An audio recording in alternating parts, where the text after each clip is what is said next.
Like most gamers, I have a gaming era that stuck with me throughout the years. For most people that I know, their gaming eras were the Nintendo 64 or the PlayStation 1. But for me, it was the Nintendo DS and the GameCube. But the Nintendo DS era was different for me. It was when I got to choose what games I wanted to play. Games like Dragon Quest IX, Dragon Quest Monsters Joker 1, Magical Star Sign, Blue Dragon Plus, Fossil Fighters, Spectrobes, and the game we're talking about today, Luminous Arc. 暗闇の先に瞬いてる青い星たち光の奇跡僕は信じる Luminous Arc is an interesting one for me because it is the second tactical RPG I played right behind Fire Emblem Sacred Stones, so I was still in my infancy when playing these types of games.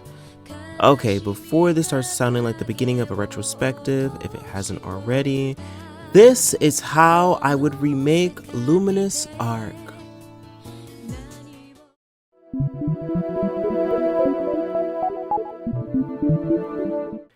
Now, Luminous Arc is not a popular game, so unless Nintendo or Sony decides to super promote a remake of this game, I feel like it should be available on every platform.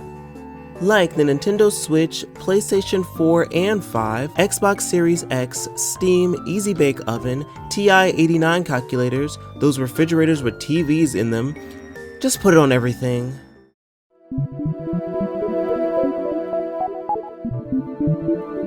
Let me start off by saying Kaito Shibano did an amazing job with the art of this game. If you're watching your screen right now, the designs of these characters are sick, but I would be lying if I didn't say that their art could get lost in a sea of other anime media. Now, I'm not saying this game having an anime art style is a bad thing, but artists like Akira Toriyama and Kazuma Kaneko art is very anime without looking generic. Now, this wouldn't be too big of an issue for most people, but if I'm remaking this game, making the art a little bit more unique can definitely help pull it out of the trenches.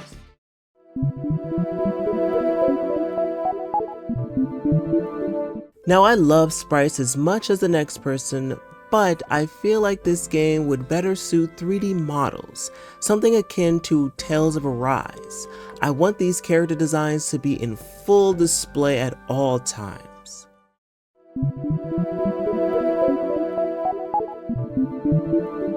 We will not be going through the whole story, or this really will become a retrospective. But I will say that this game has New Game Plus, and with this you can get a difficult dungeon that opens up. That's it. Something that could have definitely been available right before the final battle to, I don't know, grind or something? Whatever. The story doesn't change, you don't get a different ending, you don't even get to choose different difficulties. I guess it could be interesting to play through the game again with a different team. I don't know. But I do have an idea for the story to change a bit for the second playthrough. For example, there's this part where the Witch of Immolation, Vanessa, tries to force Alf to turn into a Rim Dragon, but Theo gets in the way and his arms turn into dragon claws. I was thinking, what if Theo never intervened and Alf turned into a full dragon and he couldn't control this new form, and the party had to find a way to subdue him without killing him? But maybe that's just doing too much or changing it too much. It's my remake, so hey, if you want something different, let me know in the comment section below.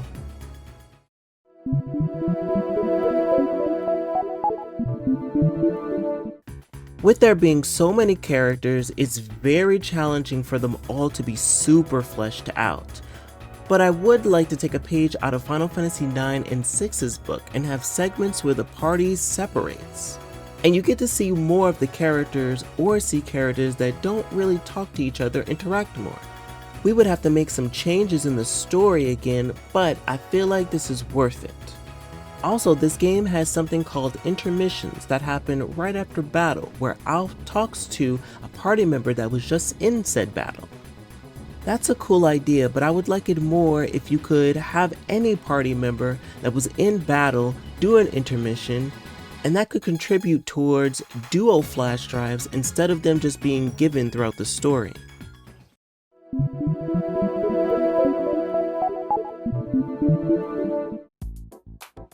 I would change the imbuing system.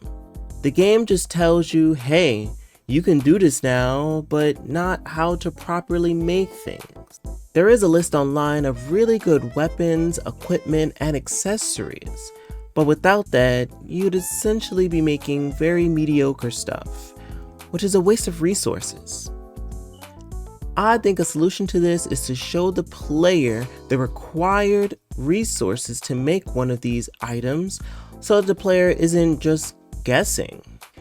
Because you don't want to be like me and go through a ton of battles trying to find the one element that makes this cool sword that gives you like 150 resistance.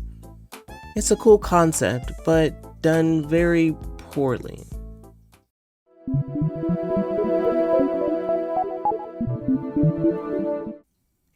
First, I would give everyone a bunch of costumes. Wouldn't it be hilarious to see Lucia dress up as a Copen while trying to have a serious moment in the story? And speaking of Copen, I would love plushes of all of the Copen.